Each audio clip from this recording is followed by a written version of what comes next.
Cristiano Ronaldo, 5 ballons d'or, 5 Ligues des Champions, plus de 800 buts, pendant que tout le monde le regardait marquer, lui, il construisait un système économique redoutable, digne des plus grands patrons du CAC 40, hôtellerie, santé, sport, tech, médias. Dans cette vidéo, je vais te montrer comment Cristiano Ronaldo a orchestré en silence l'un des systèmes les plus impressionnants du sport moderne. Et pour comprendre où tout ça a commencé, il faut remonter à l'instant où un simple numéro de maillot a changé le cours de sa vie.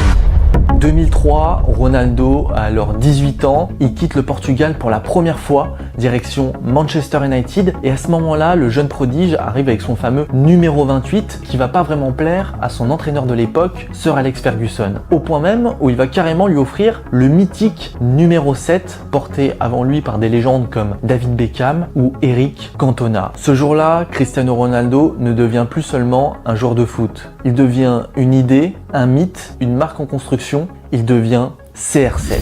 En 2006, il a 21 ans, il fait sa première Coupe du Monde avec le Portugal, il emmène son pays en demi-finale et il devient une vraie star là-bas. Et du coup, cette même année, il ouvre sa première boutique CR7 dans sa ville natale à Funchal, sur l'île de Madère, une petite boutique de vêtements très simple, pas de grosse stratégie derrière, mais c'est là que c'est intéressant. Il commence petit avec ce qu'il connaît dans un endroit qu'il maîtrise et il utilise son cercle proche, notamment ses sœurs, pour garder la main sur son business. 2 ans plus tard, vu le succès, il en ouvre une deuxième à Lisbonne et là tu sens que c'est plus du hasard. Il commence à réfléchir comme quelqu'un qui veut bâtir quelque chose et le vrai tournant, il va arriver juste après, en 2009. Cette année-là, Cristiano Ronaldo remporte son premier ballon d'or et surtout, il signe au Real de Madrid. Transfert historique, 94 millions d'euros, le monde entier regarde, les médias s'emballent, le foot explose et c'est précisément à ce moment-là qu'il va comprendre un truc que 99% des sportifs n'ont toujours pas compris, c'est qu'il n'est pas seulement un joueur, c'est un aimant à attention. Et qui dit attention dit argent, dit partenariat, contrat, pub, campagne. Il commence à bosser avec Nike, il voit les crampons Mercurial CR7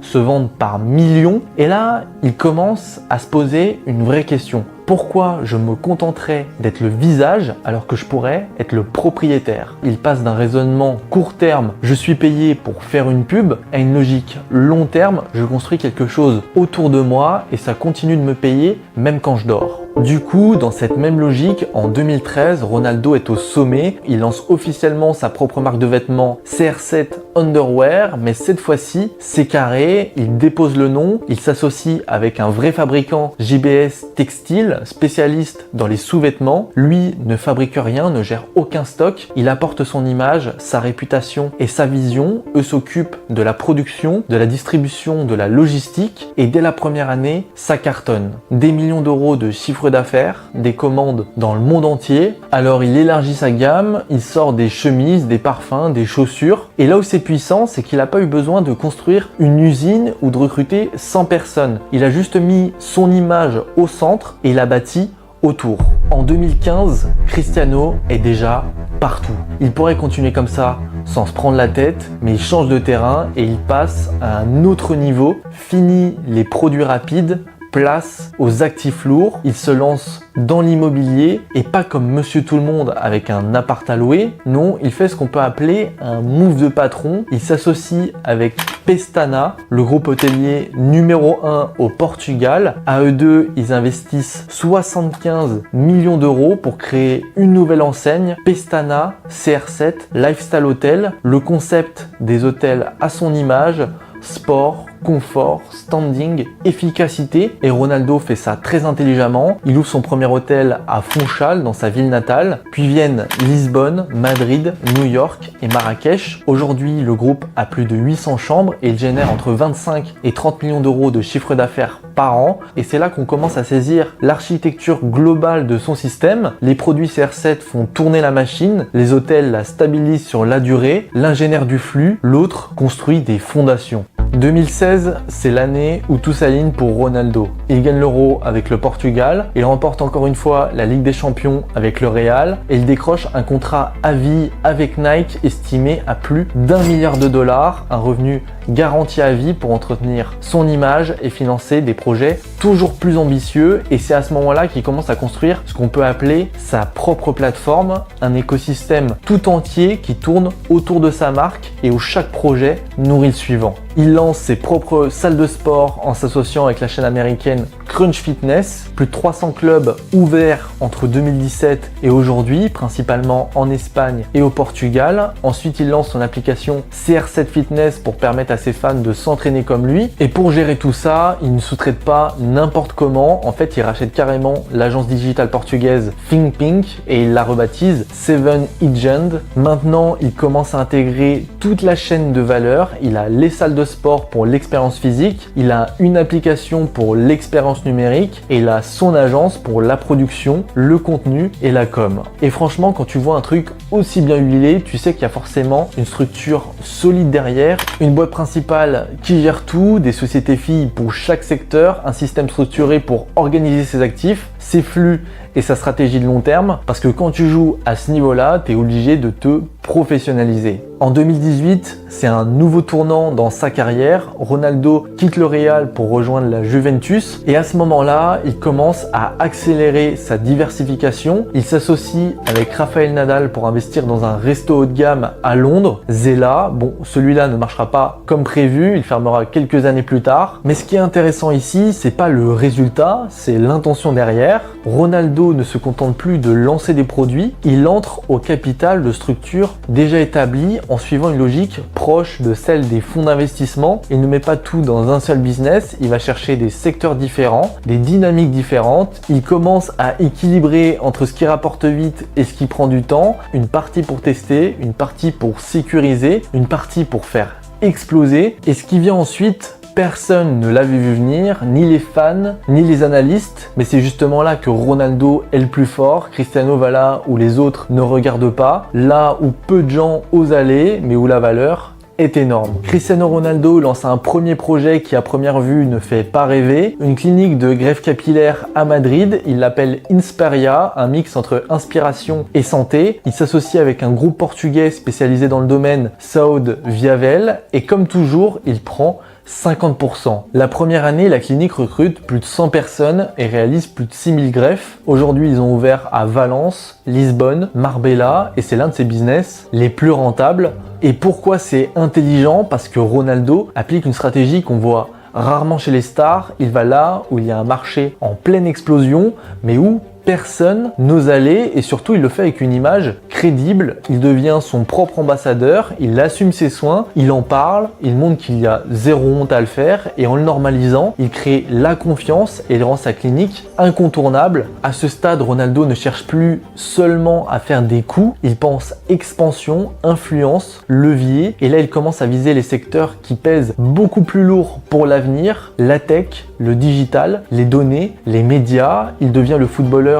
le plus suivi de la planète et il transforme ça en business. Il s'associe avec Binance, la plus grosse plateforme crypto au monde et il sort sa propre collection de NFT CR7 et là il teste un tout nouveau format, la propriété digitale. C'est pas juste une opération d'image, c'est un moyen de comprendre comment le business du futur fonctionne, comment on vend, échange, valorise des choses qui n'existent plus physiquement. Puis il rentre ensuite dans le capital de Chrono24, la plateforme mondiale de revente de montres de luxe, puis dans Whoop, la start-up de bracelets connectés pour sportifs. Là encore, il devient investisseur, ambassadeur et image internationale et surtout il va pousser encore plus loin en commençant à prendre le contrôle de la narration. Fin 2023, il entre dans le capital du groupe Cofina Media, le plus gros éditeur de presse du Portugal. Il prend le contrôle d'une partie de la presse nationale. C'est un move très stratégique parce que ça lui permet de ne plus dépendre des médias, mais aussi de participer à la construction de son image. Et à ce moment-là, ce qui construit commence à s'articuler en plusieurs couches. Le court terme, les produits CR7, les collabs, le fitness. Le moyen terme, la tech, les apps, les NFT. Et le long terme, les hôtels, cliniques, médias. Des projets qui rapportent maintenant, d'autres qui préparent demain et certains qui sécurisent l'après-carrière. 2024, Ronaldo a 39 ans, la plupart des joueurs pensent à raccrocher, lui il pense expansion. En juin, il entre au capital de Vista Alegre, marque de porcelaine de luxe portugaise, et là tu te demandes peut-être pourquoi il fait ça. En réalité, il joue sur l'héritage culturel, il investit dans quelque chose qui ne dépend pas des modes, il connecte son image à l'élégance, à l'histoire, à l'héritage portugais. 2 mois plus tard, il nous surprend tous en lançant sa propre chaîne YouTube avec une vraie stratégie